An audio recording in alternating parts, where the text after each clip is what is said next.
la phase, quel est le monde sans Torah et quel est le monde avec Torah. Et par conséquence, après, il faut que j'y sache comment gérer. J'ai un besoin matériel et j'ai un besoin spirituel.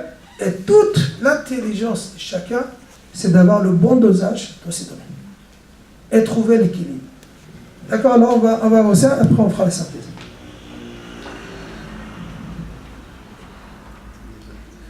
Alors, donc on a dit, le but initial, Shabbat éternel, les anges s'occupent de tout. Tu as fauté, tu as trop dit, etc. Maintenant tu ne peux pas rester inactif. Donc il faut que tu t'investis, tu t'occupes du temps, et en s'occupant du temps, ça te laisse moins de temps pour faire n'importe quoi. Donc finalement, ça t'aide à lutter contre les etc. Sinon, on est en danger public. C'est quand quelqu'un est tout seul, il a l'internet tout seul, s'il veut un petit peu s'en sortir, il demande à quelqu'un d'autre de regarder avec lui. Mais pas qu'il sera détraqué comme lui. Quelqu'un qui est plus en bonne santé, qui peut lui dire qu'il aura la honte. Moi je dis à mes élèves, vous avez le droit de regarder la télé. Je vous autorise de regarder la télé. Mais toutes les émissions, tu peux regarder avec ton grand-père, ta grand-mère. Je ne sais pas s'il restera grand-chose. Voilà. Ce que tu peux regarder avec ton grand-père ou ta grand-mère, alors ça va. C'est des émissions qui passent encore. Mais ceux que tu ne peux pas regarder ensemble parce que... alors c'est... Voilà. Et comment c'est frustrant de regarder des choses qu'on n'ose même pas raconter après. Alors, mais quand je ne suis pas tout seul, c'est plus facile. Donc, il ne faut pas que je me retrouve dans des situations où je n'ai pas de force à lutter contre etc.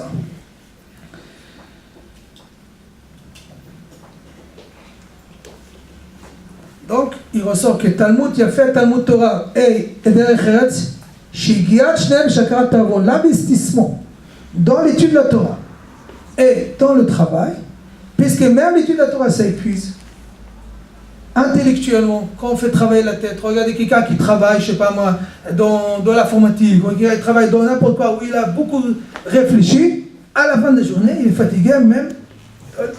Donc, l'étude de la Torah, ça prend des forces. Le travail, ça prend des forces. Donc, les deux, ils sont là pour t'occuper ton esprit. Et donc, à ce moment-là, tu rentres chez toi, tu as une famille, tu as des enfants, il y a des quoi faire, il y a des quoi aider. Et après, il reste un petit peu de temps dans lequel, bon, Hachem, je l'ai échappé belle.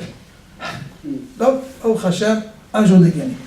Donc, on a besoin de ces deux-là pour pouvoir... Mais si je n'ai pas ma spiritualité, et donc je vais commencer à opter pour la laïcité. Parlons pas de Dieu, parlons pas de religion, l'opium. Donc, plus, regardez bien, nous on est en France, plus on avance dans la laïcité, ça s'appelle Chiloniyut. Chiloniyut, c'est la laïcité. Moi, j'appelle ça Cholaniyut, maladie. Tu deviens maladif. Et cette maladie te fait faire des choses inacceptables. À savoir que je vais permettre dorénavant à un couple qui refuse de procréer l'adoption d'un enfant qui, lui, pour venir au monde, il a les conditions normales, et qu'on va faire un détraqué plus tard, etc. Au nom de quoi? Qui t'a donné ce droit de faire ça? Ça démarre depuis la laïcité. Il n'y a plus de valeur. Puisqu'il n'y a plus de valeur, alors, mariage pour tous, et on fait une destruction totale. La Torah, elle dit, c'est Chayav Mita. On ne parle même pas d'adoption. Et ça démarre de quoi? Ça démarre que laïcité. S'il y a laïcité, alors il n'y a plus de valeur. S'il n'y a plus de valeur, le désastre total. Mais si j'ai ma Torah, qui me donne les valeurs, qu'est-ce qui est permis, qu'est-ce qui est interdit, qu'est-ce qu'il faut faire, qu'est-ce qu'il ne faut pas faire, quand moi un être humain est conçu, etc., j'ai des valeurs. Il y a des questions qui ne se posent même pas. Je ne vais pas poser une question, est-ce qu'on a le droit d'adopter? Il n'y a même pas, ça ne démarre même pas. Donc, vivre une devinette. À votre avis, où c'est plus rassurant de vivre? Dans un pays laïque ou dans un pays musulman croyant? Musulman croyant. Musulman croyant. Ouais. Musulman croyant. Il faut qu'un dans un pays laïque, non? Qu'est-ce que je sais pas, c'est pas le cas? Parce que les musulmans ne font pas d'idolâtrie. Il ne faut pas. Idolâtrie. Mais t'as vu, main pour main, œil pour œil, qu'on fait, hein? Non, C'est plus dangereux de vivre dans un pays laïque que dans un pays musulman croyant. La Shoah, elle a lieu en Allemagne.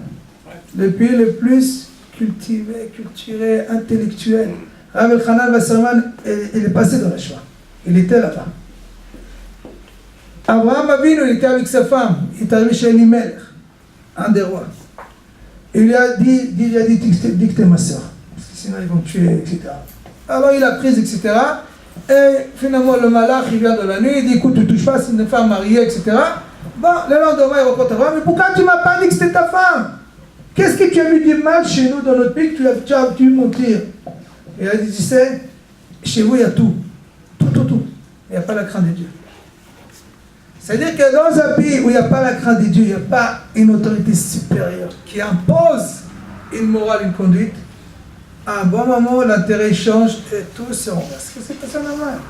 Hitler, il a dit quoi, Hitler? Vous avez amené la conscience et la moralité dans le monde. Alors, c'est vous qu'il faut éliminer. À ce moment-là, on fait tout ce qu'on veut dans le monde. Donc, il faut éliminer les Juifs. C'est-à-dire que les Juifs représentent cette moralité, ces valeurs. Ceux qui s'acharnent à dire que Big Bang, que le monde est né d'un Big Bang, pourquoi ils s'acharnent autant? Parce que si j'arrive à prouver que le monde s'est créé par hasard, il n'y a aucune moralité qui s'impose à nous. Mais si je dis que non, le monde a été créé par un Dieu, donc c'est Dieu qui a donné la moralité, des règles des jeux du monde. Donc c'est toute la lutte, elle est là. Quand tu comprends que ta Torah, c'est pour ton bien, c'est Matan Torah. Je te donne un cadeau. Matan Torah. Un cadeau, en général, on ne donne pas si c'est pas bon. Moi, je pense que c'est bon pour toi. Si tu comprends qu'Hachem va te donner un cadeau, donc c'est pour mon intérêt à moi. Si j'applique cette Torah, c'est moi qui va gagner au premier. Et j'aurai des valeurs, et j'aurai des principes, je serai mêlé toute ma vie dans tous les domaines. Travail, famille, enfants, amitié, tout. Mais si je n'ai pas de monte au poids de ce monde-là, et je pars par mes envies, mes tendances politiques, ou rien quoi avoir l'électorat, je peux voter n'importe quel programme bidon qu'il a fait sur l'autre. D'ailleurs, il n'est pas été élu parce qu'il était bon, parce qu'il fallait sanctionner l'autre. Et finalement, ils nous ont fait un désastre. Toi, tu as tes enfants à toi, tu les élèves, tsniout, macha, attention. Mais dites-moi, c'est dangereux ce qu'il vient nous faire. Nous, on avait jusqu'à maintenant la proximité garçon-fille. Donc, on va les faire retrouver fille-fille, garçon-garçon. Mais moi, je crois que quoi, c'est mariage pour tous. Un petit enfant, il va comprendre quoi? Nous, on l'a isolé, fille garçon, parce qu'on veut le protéger pour son mariage. Mais maintenant, il vit dans un pays où c'est les garçons et les filles qui se marient entre eux. Alors, il est là, il a un camarade de sa classe, il dit, mais je peux avec mon copain. Et regardez le désastre. Ça, c'est un monde laïque, sans Torah, sans valeur. Et on va à la déroute totale. C'est grave ce qu'il a fait. C'est très grave. C'est-à-dire, nous, on dit aux Juifs, t'as les yeshivot, t'as les séminaires. Humainement, ça peut exister. Mais là, maintenant, c'est légalisé. C'est-à-dire que quelqu'un qui n'avait pas des idées pareilles, Hachem Ishmael, on lui fera l'égélise. Moi, ça ne me passe pas. On va contre la moi, ça ne me nature. passe pas. Moi, ça ne me passe pas ce qu'il a fait la Hollande. Et ça ne m'étonnerait pas qu'il paiera la facture très très chère. Alors, regardez, revenons à notre ignan de le goy. Je ne vais même pas tomber la deuxième partie. Je vais faire la deuxième point, après on va s'arrêter parce qu'il est moins 25 ans. Bah, je finis ce point-là et après on a... Il ne faudra pas oublier la question de Daniel. La question? La question de Daniel. Je lui ai répondu à Daniel. Il a répondu. Ah oui, bah oui, j'ai oublié. Alors regardez. Si, j'ai Revenons maintenant. Goy chez Shabbat. Pourquoi un goy? Maintenant on va finir avec ça. Pourquoi un goy qui fait Shabbat, Chayam Mita?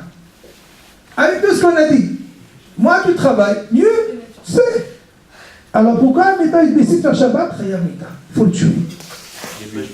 Parce que lui, il est pas soumis au commandement de Dieu. Et s'il n'assassine pas, tu dis, je vais tuer parce que tu ne tues pas. Non, mais je veux dire, comme il n'a pas reçu la Torah. Qu'est-ce qu'il a fait du mal? Ok, il n'a pas reçu. Il décide de ne pas travailler Shabbat. Je vais faire Shabbat. Pourquoi il faut le tuer? Parce qu'en fait, il va faire quelque chose, parce qu'on aura obligé à le faire, mais il ne comprendra pas la valeur de ce qu'il fait. Alors il faut le tuer. Quelqu'un qui ne comprend pas, alors il faut le tuer. Qu'est-ce qu'il a fait de mal? Parce que c'est ce qui nous différencie le plus. Alors on va le tuer. Un coin qui décide de faire la mila, je vais le tuer. Ça nous différencie. Il décide de mettre les filets, je vais le tuer. Pourquoi il décide de faire Shabbat? Non, il faut le tuer. Non, mais de par le fait de faire Shabbat, ça veut dire qu'entre guillemets, il va vouloir s'assimiler au peuple juif. Il va se convertir. Il va se convertir. Ah non, mais s'il se convertit. Même c'est lui qui est en conversion, tant qu'il n'a pas eu sa conversion, il n'a pas le droit de faire Shabbat. C'est pas encore une âme Israël, c'est pas encore. Mais pourquoi il faut le tuer? Qu'est-ce qu'il y a de si grave? Qu'est-ce qu'il a fait de mal? Parce que ça peut banaliser le Shabbat. Mais pourquoi? Oui, mais c'est Il n'a pas envie de faire Shabbat. Mais qu'est-ce qu'il y a de mal? Ben, ça veut dire que si vous allez l'accepter à lui, c'est sous-entendu que vous allez l'accepter à tout le monde. Mais quel problème? Ben, le problème, c'est que le Shabbat n'aura plus la même valeur. Qu'est-ce que tu t'en fiches? Il se débrouille, le créateur, qu'est-ce que tu veux? Ça l'a fait, quoi. C'est la même valeur, le Shabbat. Bon. Alors, on répond à cette question. Avec ça, on va clôturer notre intervention. Et la deuxième partie. Il reviendra. Allez, on y va. Regardez, allez, vite. Pourquoi un Goï qui fait Shabbat, Chayav Vita? Réponse. C'est marqué Adam le Amal Yulad. L'homme a été créé pour s'investir. Adam le Amal Yulad. Hachem, il a fait un monde dans lequel il associe l'homme dans la création. À savoir, si tu ne sèmes pas, ça ne va pas pousser. Si tu ne procrées pas, il n'y aura pas d'enfant dans le monde. Si tu n'interviens pas, le monde, il va dépérir. Tu es en train de détruire le monde si tu n'agis pas dans le monde. Si tu ne travailles pas dans le monde, si tu ne sèmes pas, si tu ne t'occupes pas des animaux, si tu ne fais pas travailler les animaux, si tu ne fais pas actionner tout cela, tu participes à la gestion du monde. Si tu ne participes plus, le monde, il va à sa ruine. C'est pour ça que c'est la mitzvah de procréer. Et quelqu'un qui décide de ne pas procréer, il fait une grosse avéra. C'est pour ça qu'on dit Hachem, il en veut à ceux qui décident de ne pas procréer, d'ici une avéra. Parce que tu empêches, tu ne peuples pas le monde et tu ne contribues pas à la pérennité du monde. Donc quelqu'un qui décide d'arrêter de travailler, qui t'a autorisé d'arrêter? Qui t'a permis de t'arrêter de travailler? Tu sais qui a le droit de ne pas travailler Shabbat? Qui c'est lui qui a reçu la Torah? À qui je lui donnais le cadeau? À ce moment-là, Shabbat c'est un cadeau. Shabbat, ça veut dire Hachem, je te permets, toi le juif, tu ne travailles pas. Ah, comment le monde va continuer à vivre? C'est moi qui gère. Mais c'est lui qui n'a pas accepté ma Torah. Il n'a pas le droit de prendre l'initiative d'arrêter de produire. Parce qu'en arrêtant de produire, tu es en train de détruire le monde. C'est lui qui détruit le monde, n'a pas droit au monde. C'est pour ça que quelqu'un qui a assassiné un bonhomme et qui a enlevé un potentiel d'un monde entier, il n'a pas droit à la vie. D'accord? Donc la même chose, c'est-à-dire tu n'as pas le droit de travailler si moi je t'autorise de ne pas travailler. Sinon, tu dois tout le temps travailler. Moi tout à l'heure, je bloquais là-dessus justement, je n'osais pas dire ça parce qu'en fait, quand Hachem il a créé le monde, il a créé pendant 6 jours et il a dit le 7e jour se reposera. Mais c'était pas encore juif, le béni Israël. Après, il faut que... Alors comment ça se fait que... Ah, regarde, là, tu sais, avant Matan Torah, Jacob il pouvait épouser 12 sœurs. Hein? Avant le don de la Torah, Jacob il a épousé 12 sœurs. Après le don de la Torah, il n'a pas le droit d'épouser 12 sœurs. Il y a avant Matan Torah et après Matan Torah. Et une fois qu'Hachem a donné Matan Torah, une fois qu'il a donné la Torah, il a dit voilà, dorénavant, les règles. Avant qu'ils arrivaient à faire des choses, même s'ils faisaient... Comment tu n'as pas le droit d'épouser 12 sœurs. Et Jacob il a épousé 12 sœurs. Le Ham Israël est né de mariage avec 12 sœurs. C'était avant Matan Torah. Et plein de choses qui se passent. Avant, une fois que la Torah a été donnée, Hachem a mis les règles. Dorénavant, voilà les nouvelles règles. Maintenant, le Shabbat, c'est comme ça qu'il faut le concevoir. Que normalement, je n'ai pas le droit de ne pas travailler. Parce que je suis né pour m'investir. Alors, soit tu t'investis dans le spirituel, je t'épargne l'investissement matériel.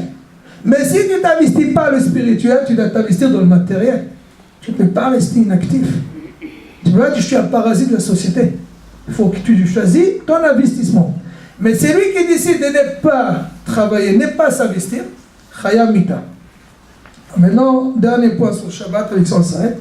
C'est clair ce point? Est-ce que ce point est clair? C'est-à-dire que le goy qui n'a pas accepté la Torah, et tant qu'il ne s'est pas converti, donc il n'a pas encore toute l'acceptation de la Torah, n'a pas le droit de décider de ne pas produire. Si tu décides, parce qu'en ne produisant pas, c'est que tu détruis le monde. Tu n'as pas le droit à la vie. Juste pour revenir à ce qu'il a dit, monsieur, là.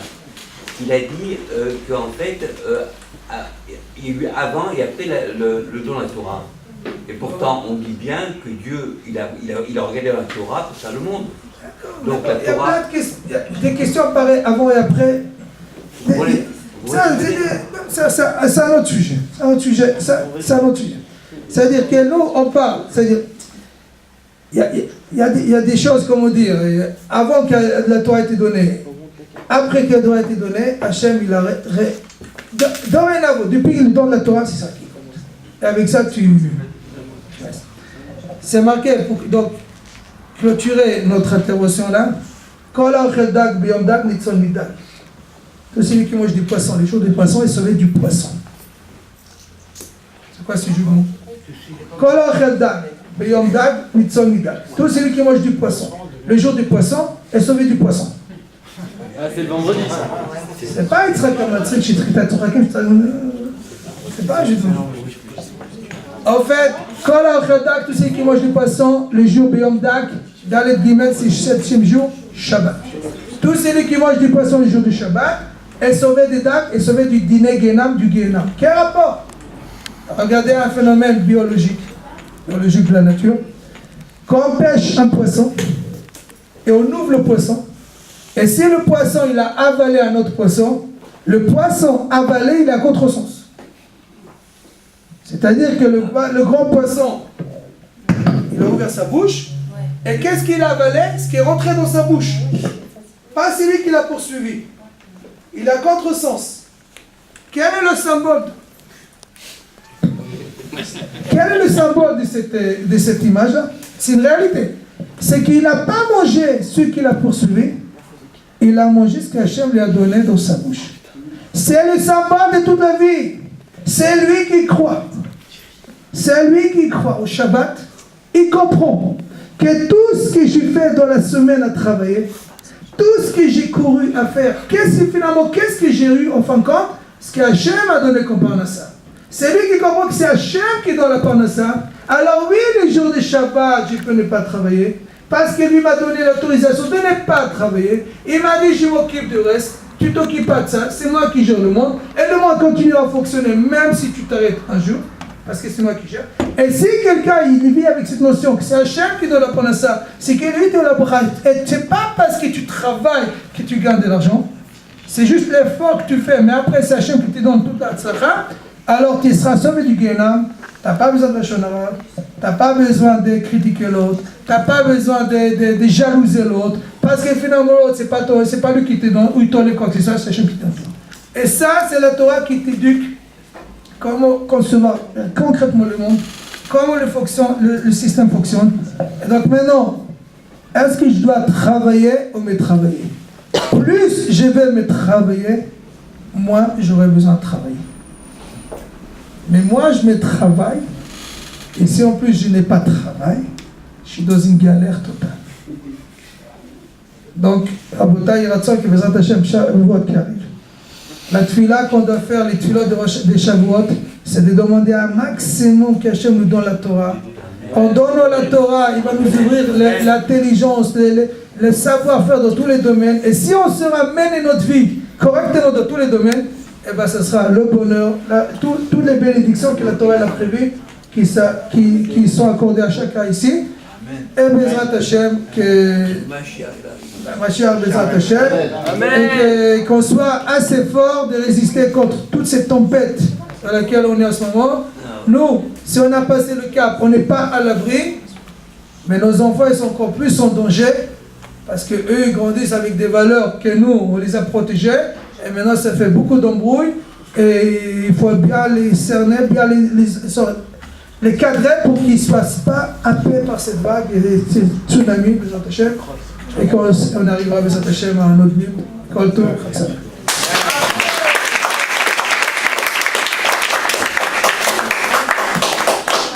Hazakou Baruch, un très beau cours, très riche et très profond. Moi j'aimerais, excusez-moi, j'aimerais clôturer en rapportant une petite histoire avec la permission des rabbinim. Voilà. C'est une petite histoire qui a été dite par notre Rav Mendy Nemanov. Il a raconté cette histoire et je l'ai trouvé magnifique. C'est un rapport direct avec le travail justement. Donc un jour c'est un marchand de tissus très riche qui est dans une ville et qui a un magasin qui désemplit pas du matin au soir. Ça travaille très fort. Bon, ce riche commerçant décède et donc c'est son fils qui hérite du magasin et qui reprend l'affaire, donc comme son père le faisait auparavant, exactement de la même manière, les mêmes tissus, les mêmes prix, tout pareil, sauf que là, il n'y a plus du tout de clients. Les clients, ils viennent plus, ils poussent plus la porte, rien du tout. Bon. Alors, le fils, il comprend pas. Il se dit peut-être que c'est les mezouzotes qui vont pas. Il va changer les mezouzotes. Rien à faire. Il se dit il y a un autre problème. Et il entend qu'il y a un grand rave dans la ville qui peut justement le conseiller. Il va rencontrer ce rave et il lui dit voilà, Rave, il m'arrive quelque chose d'incroyable. Mon père, il avait ce magasin. Il gagnait énormément d'argent. Et moi, depuis que j'ai repris le magasin, alors, je suis à la limite de déposer le bilan complètement. Je ne sais pas ce qui arrive. Alors le Rav, il lui dit, écoute, moi je connaissais bien ton papa. Et ton papa, quand il arrivait au travail, qu'est-ce qu'il faisait? Il se mettait au bureau, il prenait un livre de Torah et il se mettait à étudier. Voilà, c'est ça la recette peut-être. Ok, le fils il lui dit, et toi qu'est-ce que tu fais alors?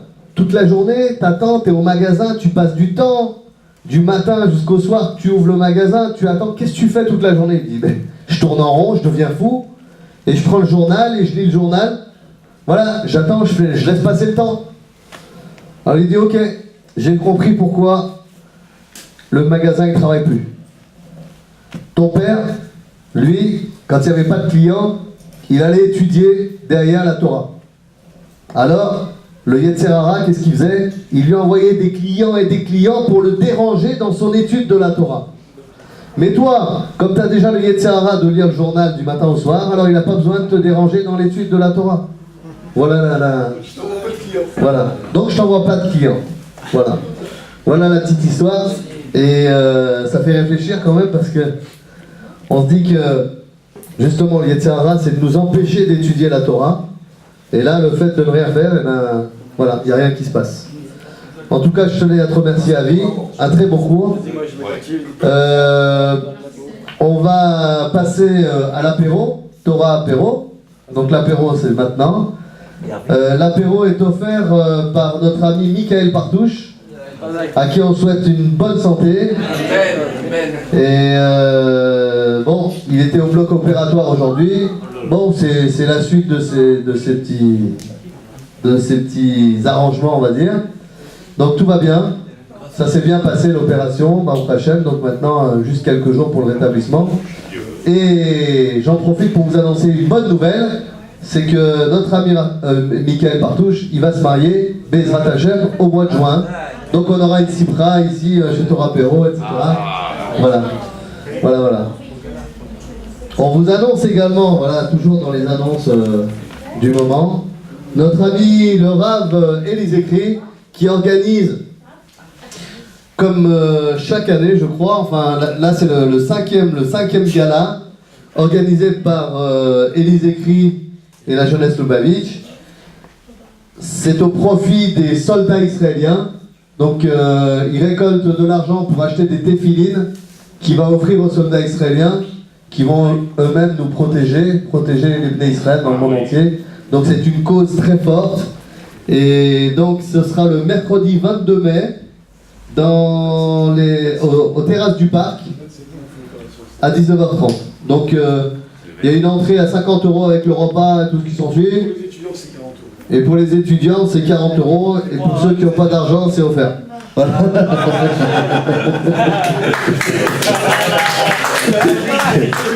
En tout cas, j'espère qu'on aura beaucoup de monde au dîner de gala, Bezrat Hashem, et qu'on pourra comme ça offrir un maximum de paires de tefilines à nos soldats pour nous protéger. Voilà. Mesdames, on vous invite tout de suite à passer à l'apéro. Et les messieurs, on va faire Arvit tout de suite. Voilà. Tu reviens. Allez, Khazan. Est-ce qu'on a un Khazan Oui, oui. Il y a un Khatan là-bas. Viens, viens, viens. Avis. Allez. Qui est-ce qui fait le... C'est bon Un Sidour, il est là. Faut que tu reviennes. Avis, hein. Dis-là, tu veux